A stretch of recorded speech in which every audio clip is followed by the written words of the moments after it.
So, I believe some of you may have watched the briefing I gave to Council on Friday. So there's certainly a lot of overlap. I think the biggest thing that I'm paying attention to right now is what we are seeing with the case trend in Ontario as a whole, where there's very clearly now an upwards trend happening. And I think that's perhaps not totally unexpected. We are getting into colder weather. We're getting into people spending more time indoors. We've had Thanksgiving. We've had Halloween festivities. The provinces, of course, lifted all of their capacity limits and many of the other restrictions. And all of that is taking away some of what has been keeping cases under control in the last little while. And I think we're starting to see the impact of that.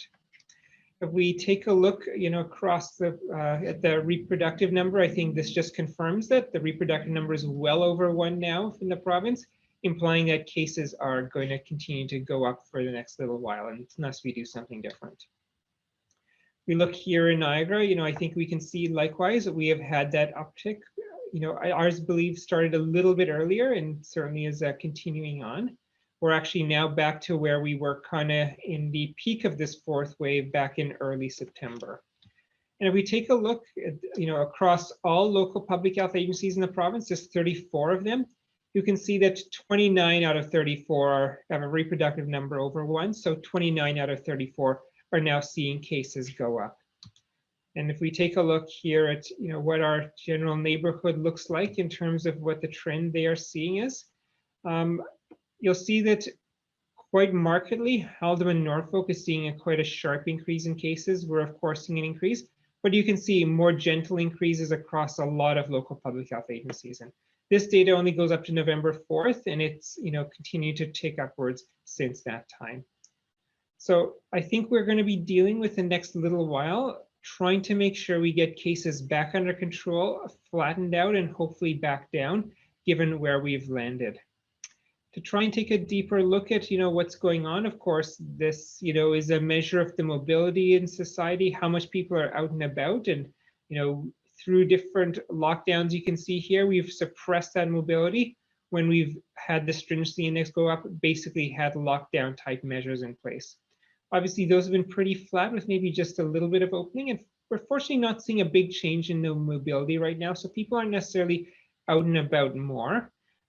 We may nonetheless have to try and push this down, given that people, when they are out and about, are probably in closer quarters indoors more, given the weather that there is these days, as well in closer quarters where there are no capacity limits now. But certainly, I think this is a little bit reassuring that we're not seeing a big increase in mobility yet with the reopening and lifting of measures that has occurred. When we take a look at some of the high risk types of activities going on, people in workplaces, being out in retail and recreation, it does seem to be relatively flat since we got into September. Likewise, staying at home, if anything, is slightly increasing as opposed to actually going down. And so I think people's behavior hasn't necessarily changed, which is, I think, certainly a bit of a good message here. Looking at Niagara, I think we'll see quite the same pattern.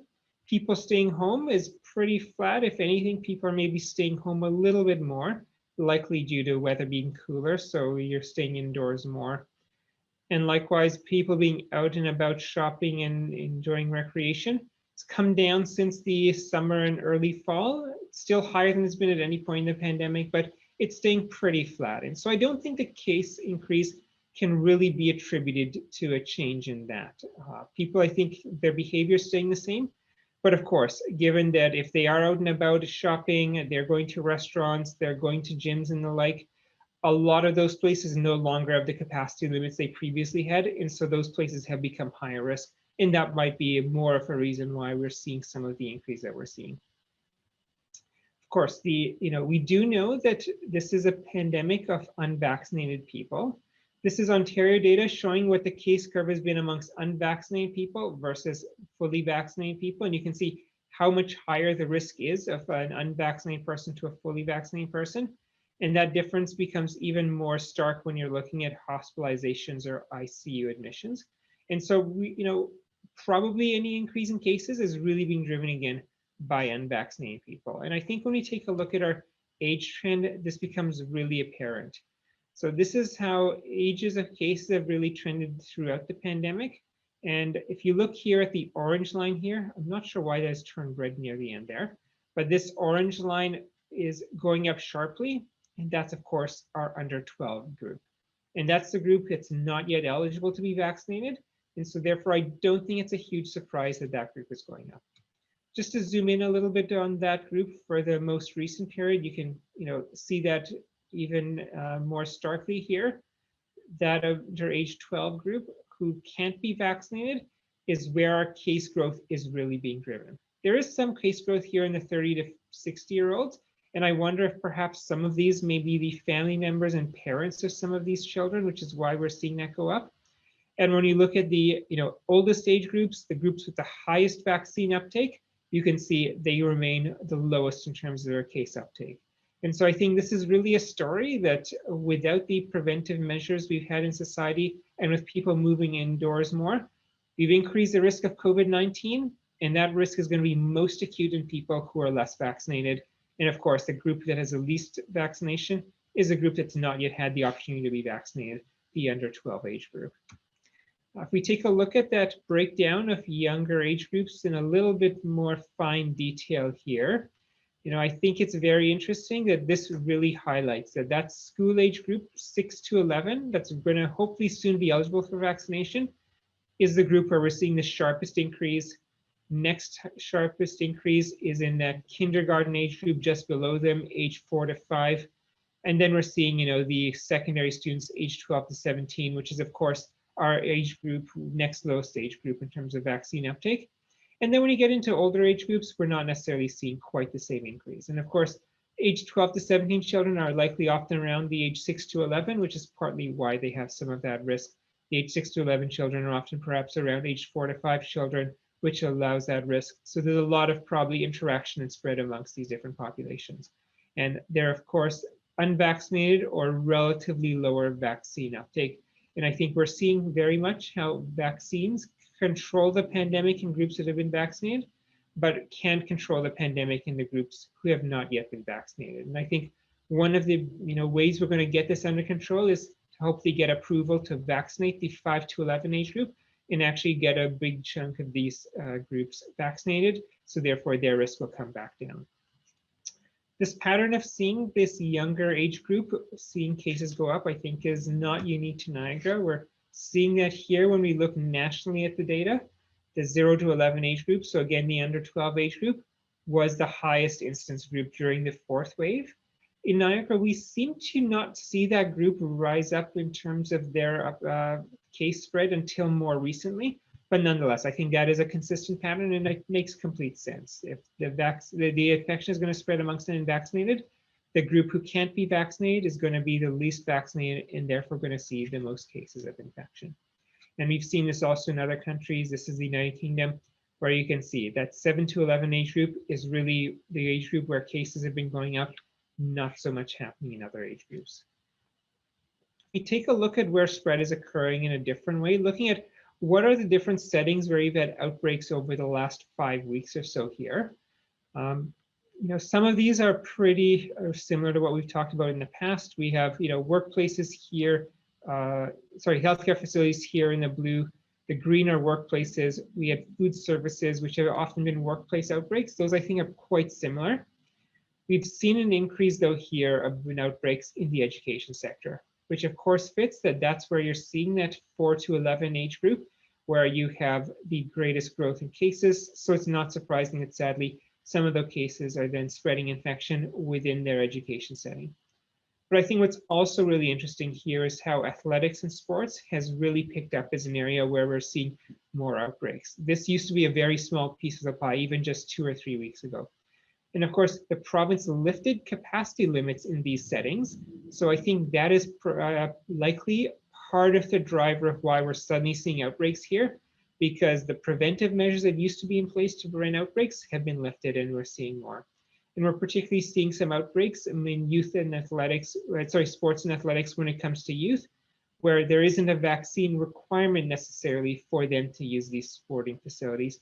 And so therefore that is also, I think, driving some of these outbreaks. And so I think it really speaks to, again, the importance of both vaccination, but also having those other preventive measures that we've had in the past such as capacity limits, to make sure we keep infections under control going forward. And I hope that's something that we can now revisit as a province, that as we're seeing cases go up, to maybe step back and put some of those measures back in place. We've seen, in other countries, this is from the Ontario Science Table, where if they've lifted their measures in society, they've had more infections. So I showed you the Stringency Index, which was a measure of how strong lockdown measures are. And so this is Ontario here. Over time, we've of course lifted our lockdown measures and restrictions and come down to this level. And you can see Denmark in the gray and Finland in the blue have come down and lifted those measures much more strongly than us. And parallel to that happening, where they made the big deviations from us in early September, you start to see that they deviated in what happened with their cases going up. Even though a place like Denmark was actually ahead of us in vaccination, that wasn't enough. That nonetheless, this gray line shows they still had that increase in cases. And I think that emphasizes again that we need both vaccination, but also those other measures to make sure that we are able to keep COVID cases under control going forward. And of course, I think we've talked in the past about Alberta and Saskatchewan, and these are the patterns that Alberta and Saskatchewan saw with deaths and how many more deaths they have seen from COVID-19 compared to us here in Ontario. And that was, again, in early July, they lifted all of their preventive measures. That allowed cases to spike. When cases spiked, the fraction of people who are sadly passing away also spiked, and we've seen a much greater increase. And I did the calculation in the latter part of October that between July 1st and I think around October 21st or so, the difference between what happened in Niagara versus what happened in Alberta and Saskatchewan would have meant that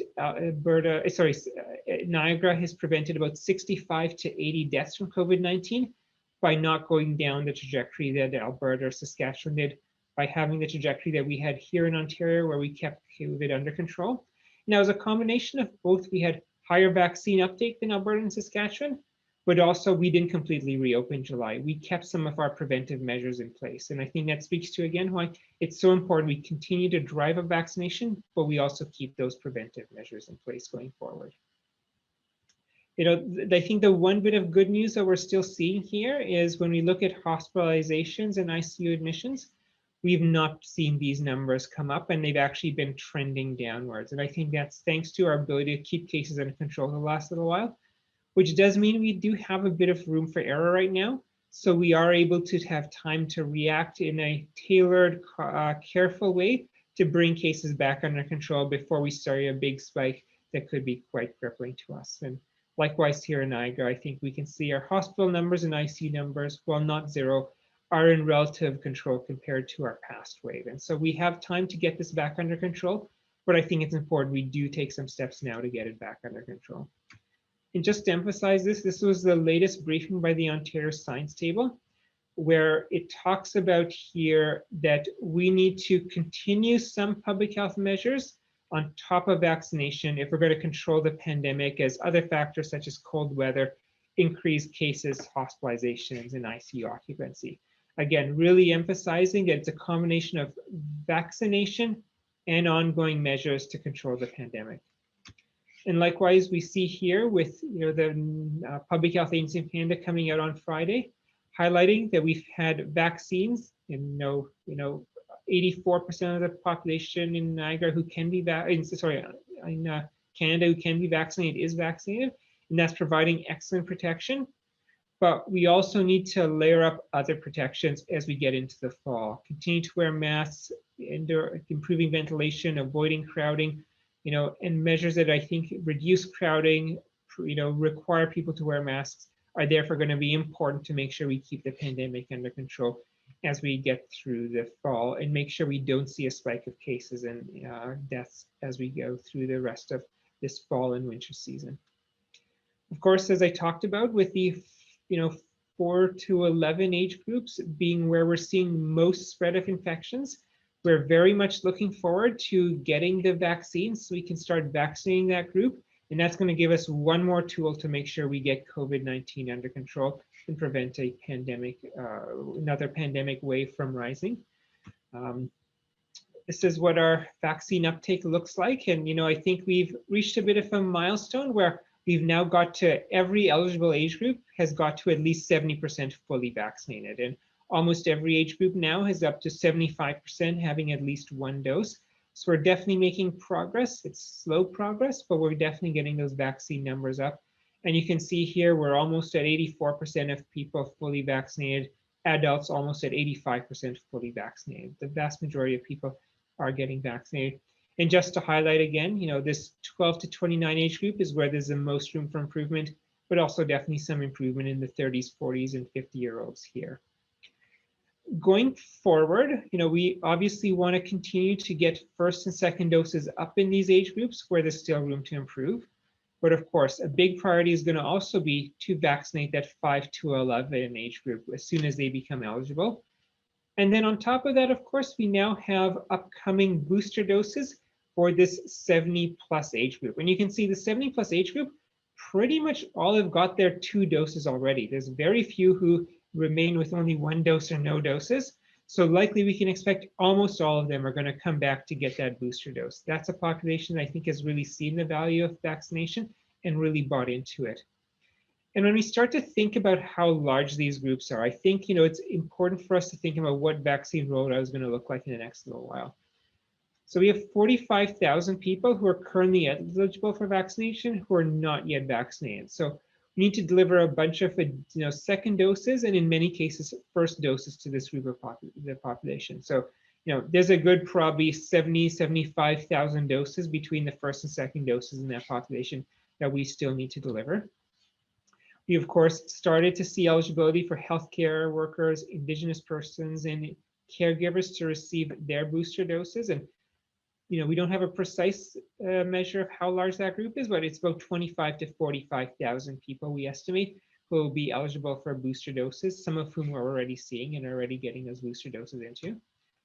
We then are going to have children hopefully approved by early December for their vaccinations. And so that's about 32,500 children. Of course, we'll need to do 2 doses of them. So that gets us close to about 65,000 doses that we need to do.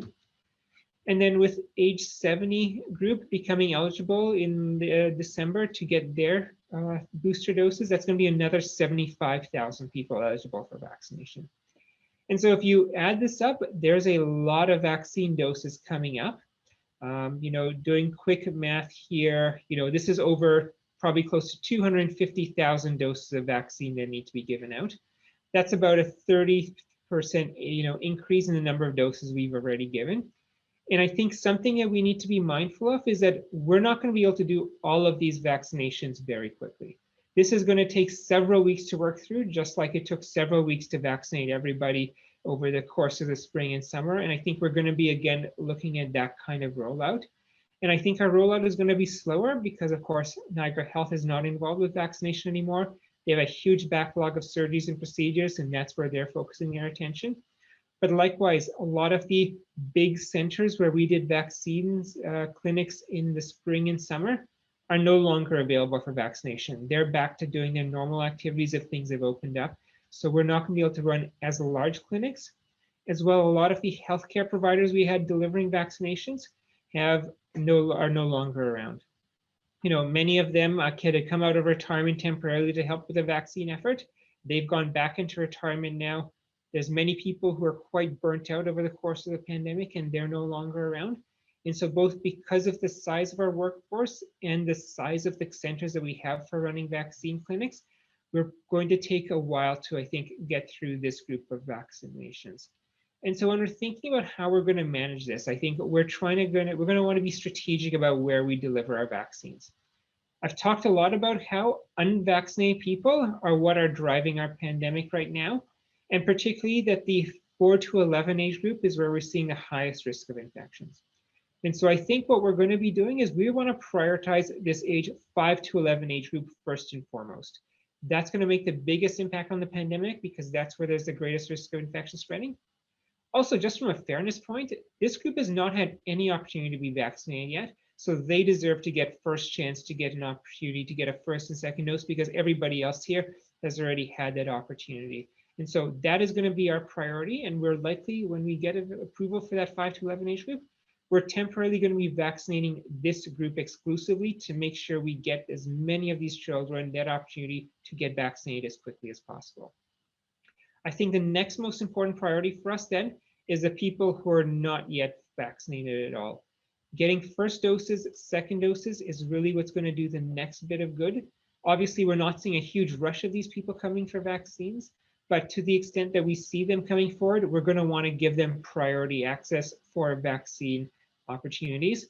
And then the booster doses. We're not seeing a lot of infections amongst people who are fully vaccinated. Obviously, the vaccine isn't 100%, and this is going to give them a little bit better protection.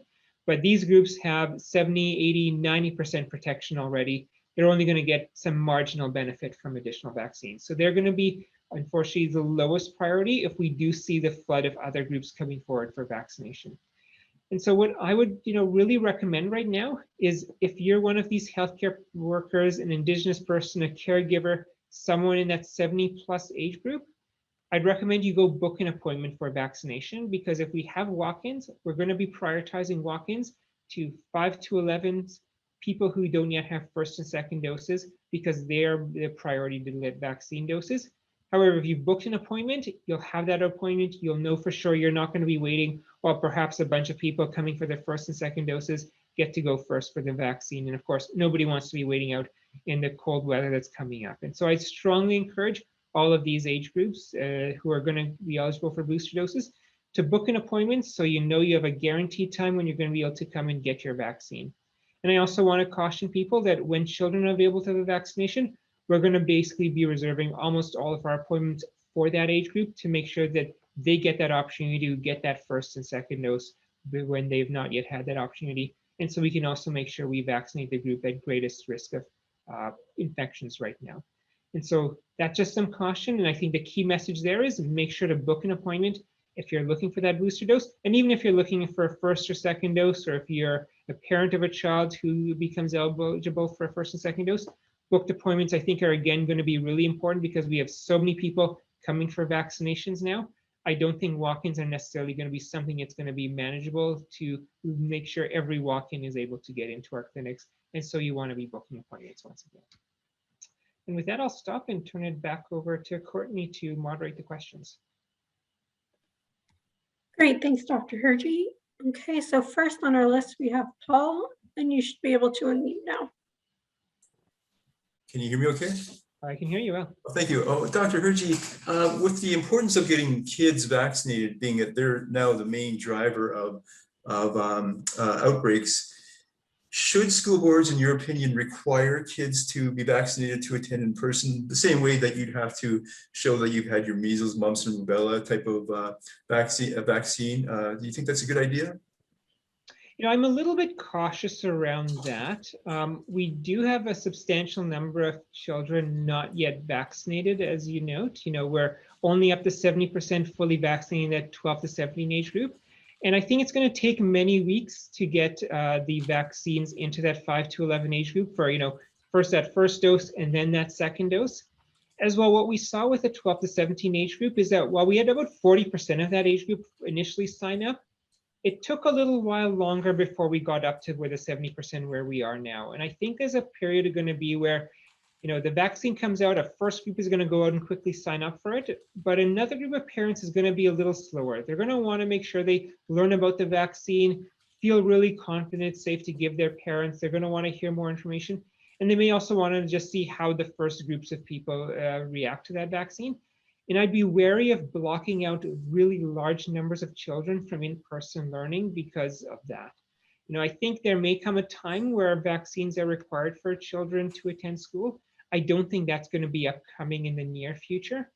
I would encourage, though, every parent to get vaccinated, because if their child is vaccinated, that means they're not going to be affected by those outbreaks when they do occur in school, especially when there is an outbreak in school. If your child is in a class that's affected, while the unvaccinated students have to isolate at home, a vaccinated student can still continue attending school and they don't get that disruption. And of course, they're not going to be as likely to bring infection back to vulnerable people in the family. So at this point, I wouldn't recommend that we limit school attendance to vaccinated children, but I would definitely strongly encourage it, because I think there's huge benefit to that. And maybe down the line, once we've had higher uptake, and I think we've maximized vaccine uptake, it could be something that could be revisited, such as with other vaccines that are not necessarily required to attend school, but requirement that you've made a conscious choice and reported that choice for that vaccine. And a follow-up? Sure. I just thought I'd ask you if you have an opinion on the province deciding against mandatory hospital staff vaccination mandates. Obviously, the Shaver and Niagara Health have opted to make it mandatory. Hopefully that won't change, but do you think that will affect us really here in Niagara, given the fact that our hospitals have really gone the other way? Yeah, I'm a bit disappointed the province didn't go down the road of requiring vaccinations for those healthcare institutions. I see this as a patient safety issue. When you're sick, you're vulnerable, you go to the hospital to get care. The last thing we need is for you to be put at risk because there's an unvaccinated staff person there who then spreads infection to you. And so I thought, requiring vaccination was a sensible way to make sure we kept hospitals safe. I'm definitely pleased that Niagara Health and Hotel Dieu Shaver have decided that it's the right move to make sure they protect their patients by making sure everybody gets vaccinated, and of course also protecting fellow healthcare workers to make sure that they are safe as well. Great, thank you. Okay, up next we have Ludwig, and you should be able to unmute now. Thanks, Courtney. Hello, everyone. Hello, Dr. Hergy. I was just wondering, Dr. Hergy, what's going on in Fort Erie? The municipality had pretty low numbers pretty much throughout the pandemic, and now we're seeing like 54 active cases as of this morning, I think, and it seems like it was a pretty considerable surge there. So could you talk a bit about that, please? Yeah, and I think some of this has been covered as well. There is unfortunately an outbreak amongst young people, certainly centered around the John Brand School, where there's been a bunch of infections. But the way outbreaks work is that an outbreak isn't just in one place. There's children, teachers go out and live their lives out in the community. They're involved in extracurriculars. They're involved with athletics. They're spending time with their family, friends, extended family. And so sadly, I think we've seen a lot of spread of infection through these multiple different settings to many other people as a result. That's really what's going on in Fort Erie right now. And a follow-up? Yeah, so you mentioned athletic facilities, etc. So what about commercial gyms? What are you learning from those types of settings, fitness facilities, etc.? Yeah, I don't want to dive into too deep into any kind of subset. What we're definitely seeing is people participating in athletics, recreational type activities. We are definitely seeing some spread of infection amongst those groups. Sometimes those could be in gyms, sometimes they could be in other kinds of centers. That's, I think, a direct function of the close interaction people have while participating in those physical activities. But actually, even more importantly, perhaps, is the interaction they have inside a change room. And with the province lifting capacity limits in these facilities, now you can have a much more densely packed change room where lots of people are perhaps in that change room after they participate in athletic activities. And that creates a perfect environment, unfortunately, for infection to spread. And so we're quite concerned that that lifting of capacity limits is perhaps a big driver of what is leading to some of the spread we're seeing. Thanks. Okay, up next we have Gord, and you should be able to unmute now. Hi, thanks. I just wonder, with school cases and a few outbreaks haven't been in the news lately over the past week or so, if that's resulted in any sort of noticeable increase in parents getting kids in the 12 to 17 group vaccinated. Yeah, we haven't really seen much of an uptick in that 12 to 17 age group over the last few days. It seems pretty much constant what we're seeing.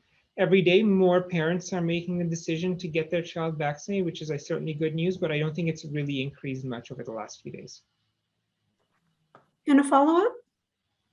And also, you'd mentioned 83 to 84% as the percentage where we could probably avoid further restrictions. But at the region meeting last week, you referred to hospital capacities being up around 100% level. Does the hospital capacity affect your thoughts on the 83 to 84% range, as in might that lead to more restrictions? Yeah, so to clarify, the 83-84% was based on national level modeling of what would cause major restrictions, such as a lockdown. Not necessarily that we would have some smaller scale restrictions in society. So I think we are at a point where lockdowns are going to become pretty much unlikely. Our healthcare systems are going to be able to manage without a lockdown, but that might be the experience we're seeing in places like Alberta, where they are having to airlift their patients to Ontario hospitals to manage the capacity. So at a national level, we'll be able to manage the capacity, but any kind of individual region might still be overwhelmed. And we'll be able to avoid a lockdown, but not necessarily the severe illness, the hospitalizations, some of the deaths that could occur. And I think ideally we'd want to try and control all of that going forward. Sorry, what was the second part of your question again? The hospital capacities and whether that might affect it. Yeah, so what I think we're seeing with the hospital capacity right now is it's over 100%, but that's, I think, because Niagara Health is trying to catch up on all the people who've missed out their hospital care over past months, people who had their surgeries, had procedures deferred because they were dealing with a surge of COVID patients. So there likely is opportunity that you could slow some of that down to have the capacity to deal with COVID-19 infections again. But I don't think that's really what we would like to see. I think we would like to make sure we get healthcare back to those people by keeping our hospitalization numbers low. And I think we've shown through the fall that we can keep COVID-19 cases under control with some modest restrictions in society, which still let us actually enjoy pretty much every amenity there is in society. We just need to keep distance, have capacity limits, wear masks, have vaccine certification requirements, continue to be diligent about hand hygiene, those sorts of things. And I think if we can keep those measures up and not step back on them while continuing to work on vaccination, I'm quite optimistic that we'll be able to avoid any kind of impact on our hospitals, any kind of big increase in deaths. But I think what we can't do is rush to lift the vaccine certification requirements. And I think we may need to come back and bring back some of those capacity limits and other measures to make sure that we're able to keep cases under control through this fall, winter, and spring. Great, thank you. Up next, we have Emily, and you should be able to unmute now.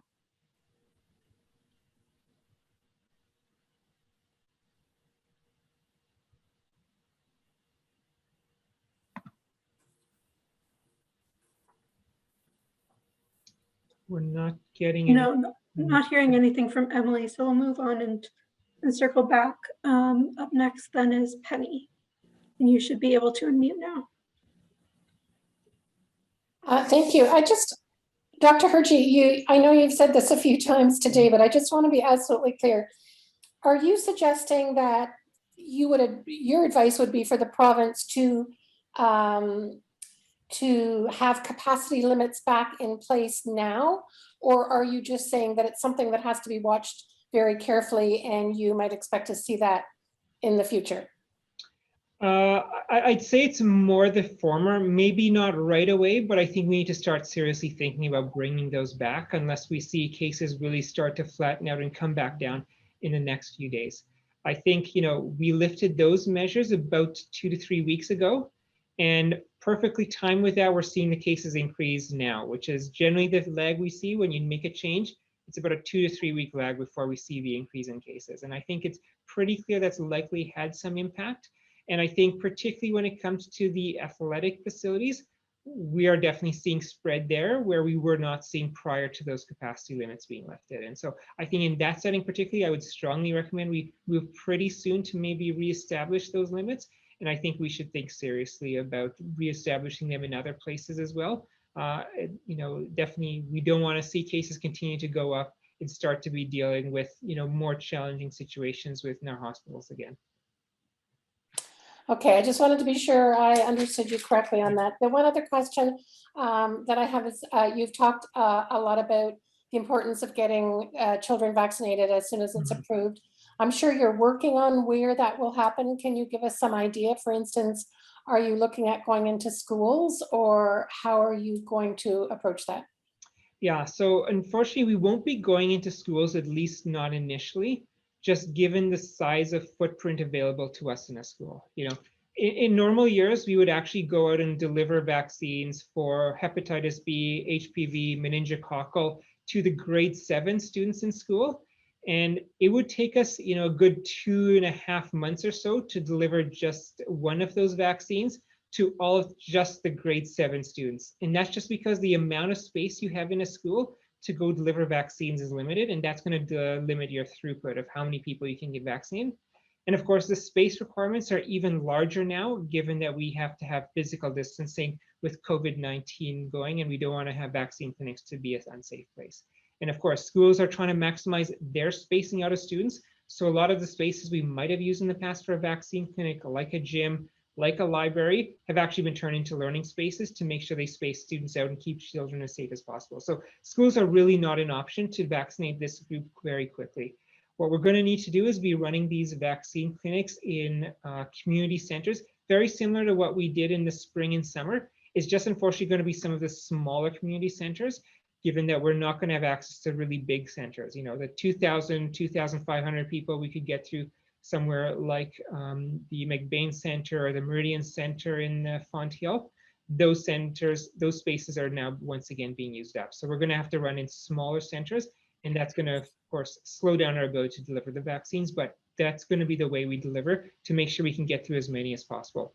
Once we get through the initial surge of people coming for vaccination, it's possible we might do some small scale clinics in schools, particularly schools where we see there's been lower uptake of vaccines, to see if that helps. But that's going to be a secondary strategy to try and address in the pockets where there was an uptake, as opposed to our primary tactic of getting vaccines into as many people as possible. Thank you. Okay, we'll try Emily again. You should be able to unmute.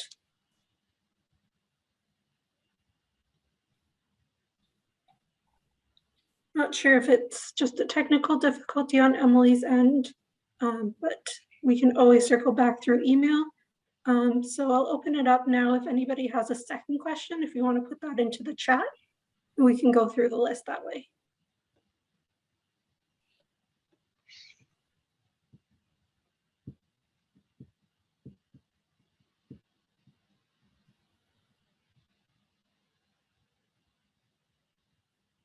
Okay, Gord,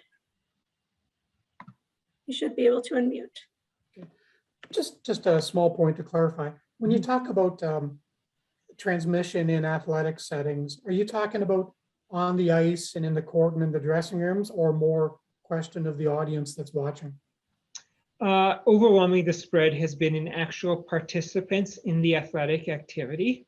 When you can't really know exactly where that spread. Would it spread, while participating in athletic activity? Was it on the sidelines in a sport where maybe some people are on the sidelines while some people are on the playing surface? Did it happen in the change room? I don't think we can definitively know that. But one thing we know for sure has changed lately was the capacity limits being lifted and allowing much deeper crowding inside a change room. And so we're quite suspicious that change rooms may be a big contributor to that. And putting back capacity limits that limits that and keeps the numbers low in a change room and spread out is perhaps what could actually get us back to where we were a month ago, where we're seeing very little spread in these settings.